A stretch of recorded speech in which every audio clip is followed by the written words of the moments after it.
a great opportunity to use Yi's speed and damage to actually just clean up.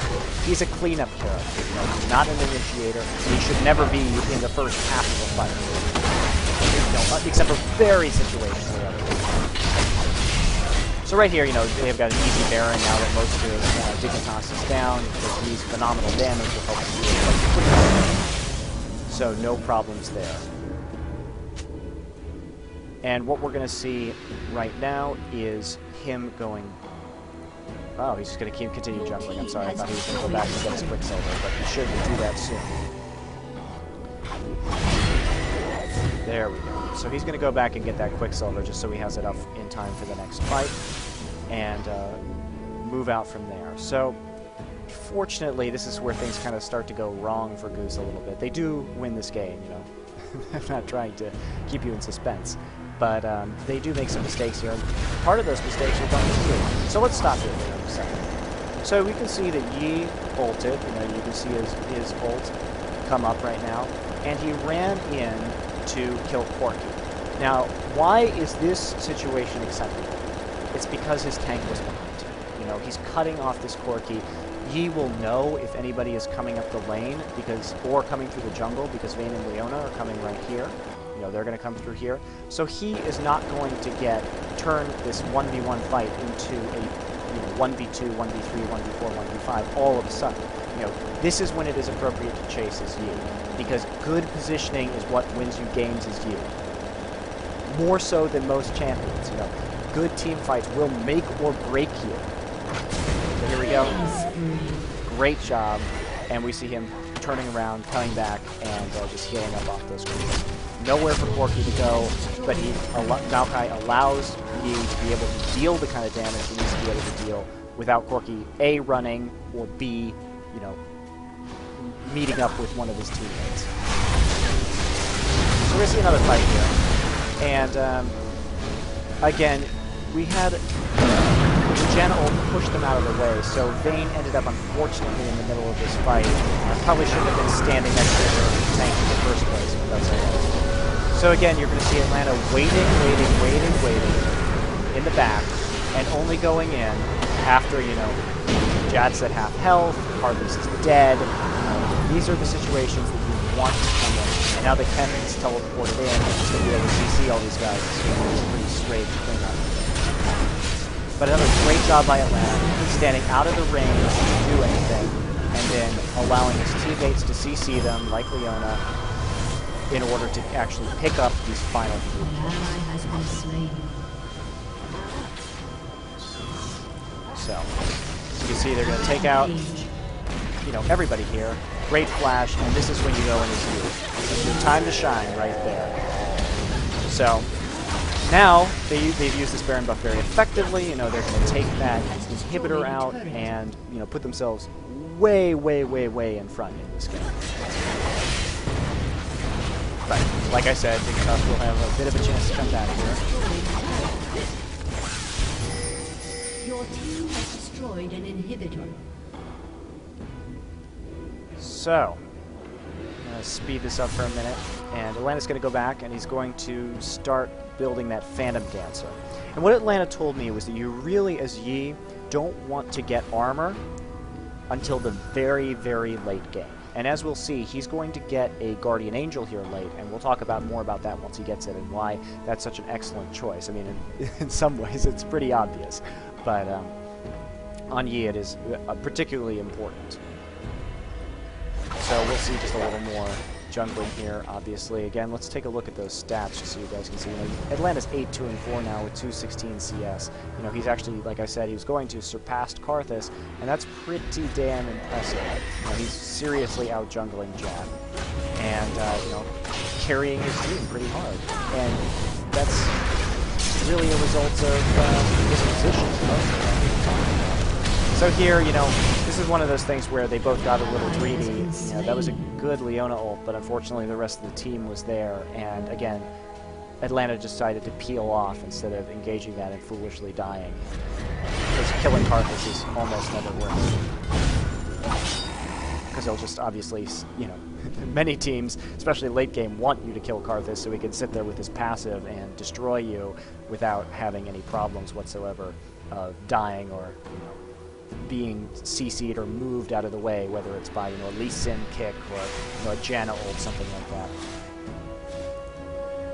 So cautious play is going to rule the day here pretty much the rest of the game. You're going to see a lot of tentative back and forth situations. And, there's going to be one pretty bad mistake where I think Atlanta let the power of Yi go to his head a little bit. But that we'll see that.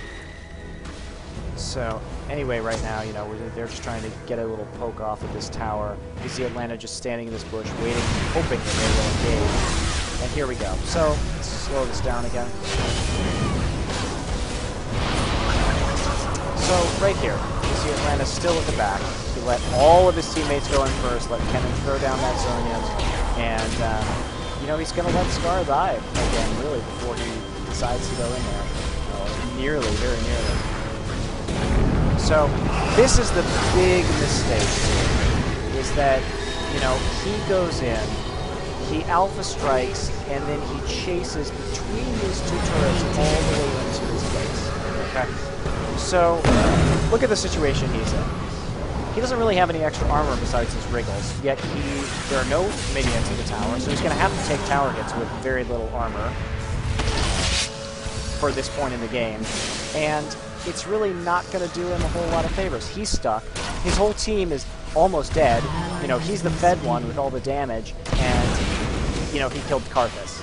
I mean, hooray, but that's really not helping his team out, who continues to take damage without having any attack of their own. And yes, he's going to kill Janna, but Janna and Karthus, killing them at this point, compared to killing, like Corki, who has 250 CS and is 4-2-2,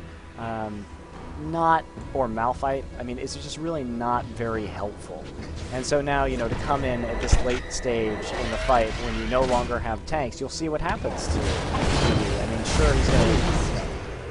He gets Corki here, but it's just not a good trade. It's just not a good trade. So that was, the one kind of low point in this game where Dignitas really, aced them and kind of got back on board. They're only 6 kills down, which isn't a whole hell of a lot, although they are, a couple dragons and a Baron down as well. But that really shows you, even though Atlanta is 10-3-4 in a professional game at 30 minutes with 235 CS, more than the AP mid, with this incredible, inventory full of items. Even when you're that fed as Yi, he's still so delicate that you can still screw yourself over. Some champions, if they get that fed, they kind of can just face roll and win the game anyway. And Yi still is very powerful in this game, no doubt. He's extremely powerful, but he takes a little more finesse with how to use him properly. I'll speed this up, wait for good old Atlanta to come back here. And he's going to go charging off back to red buff, pick that up again.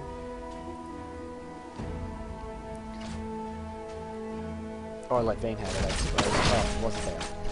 What a pity. So, they're going to start doing this Baron.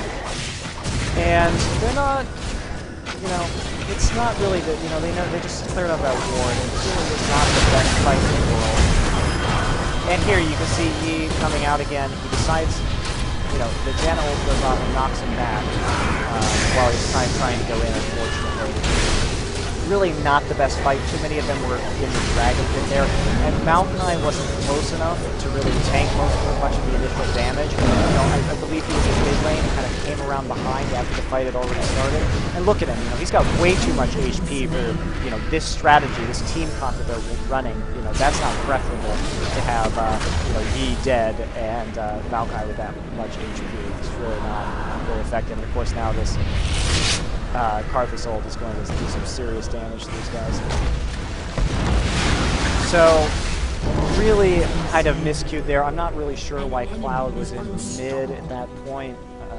Not the best plan. Maybe they got a little overconfident with that Baron, but they should have known they were coming considering they had just cleared that ward.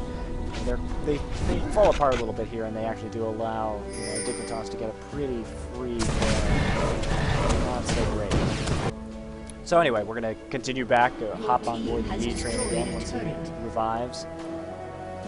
And the one bonus that they got out of this was that this inhibitor right here, you know, the super creeps actually did manage to take out the inhibitor. So they lost the Baron, but Dignitas had to choose getting that Baron over losing their inhibitor again, which of course puts them kind of on the back foot defensively. So, you know, which is better? Probably the Baron, but it's certainly a boon to Goose to be able to have that inhibitor down once more and keep them kind of bottled up in their base. You see all these crits from Yi just doing an incredible amount of damage to Dragon. Makes it very easy late game. And so, you know, here what you're going to see next is you're going to see him buy a Bloodthirster to replace his Wriggles Lantern. Now that he'll get the Guardian Angel soon, you know, he's going to have enough armor. He's going to have enough armor that he can get rid of the Wriggles, and he's going to have enough lifesteal from Bloodthirster. And he's going to have more damage, obviously, too. And with that much damage late game, and how tough the creeps are, and the fact that he has Alpha Strike anyway, those procs from the Wriggles are really going to be totally irrelevant at that point. So you might as well just go ahead and sell it. So they're just kind of defending while they wait for Baron buff to wear off, playing very intelligently in the back lines there.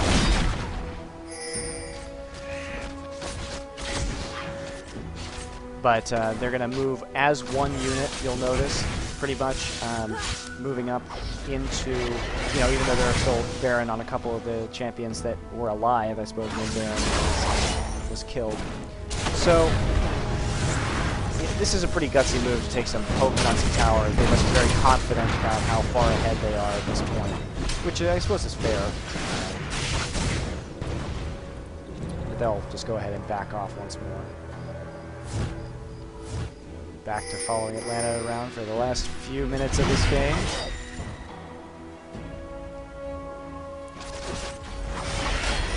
So, like I said, he's going to go back and get that Guardian Angel. And why Guardian Angel is so perfect on Yi is, you know, what are your options here? You know, if you're going to get armor, I suppose you could, I mean, you could get HP, I suppose, get a Warmogs or you know, something like that. But really, you know, if they're going to focus Yi, his base stats and his kind of natural squishiness, you know, if you're going to build him Glass Cannon and do that damage, and not just go straight, you know, full up tank for whatever the hell reason you would do that. Don't do that, by the way. Is that his lifesteal and his attack speed, especially with the Wriggles and later the Bloodthirster, you know, you can get him down once, but the other team is probably going to use a lot of CC and a lot of spells in order to, you know, kind of stop you in that situation. And so by the time you get back up and are able to attack again, maybe the rest of your team has killed another couple members of their team and you're better off and more able to solo like you do so well, you know, solo and kill their last few carries. You know, maybe your team killed their tank, or maybe they killed their carries and there's only a tank left that's pretty helpless against you.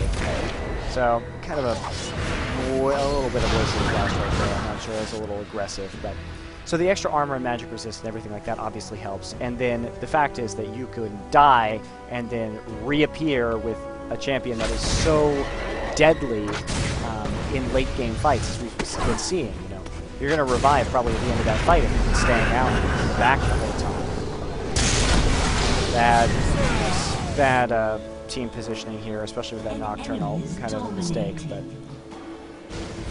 won't end up mattering too much.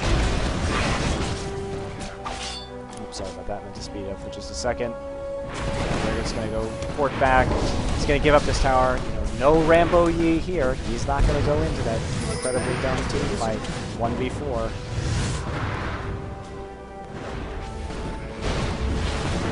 So, you know, right now what we're going to have is we're going to have a good...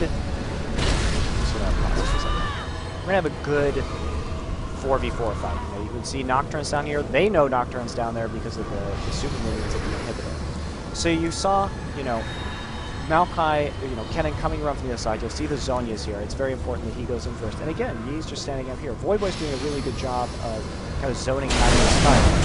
But, you know, he's still going to be able to get in there really far, unfortunately, for Dignitas, while Leona has expertly come around and kind of gotten onto his court. You know, this is a pretty disastrous situation, all things consider for Dignitas. And there's not really a whole lot they can do about it, especially with Nocturne all the way across the map.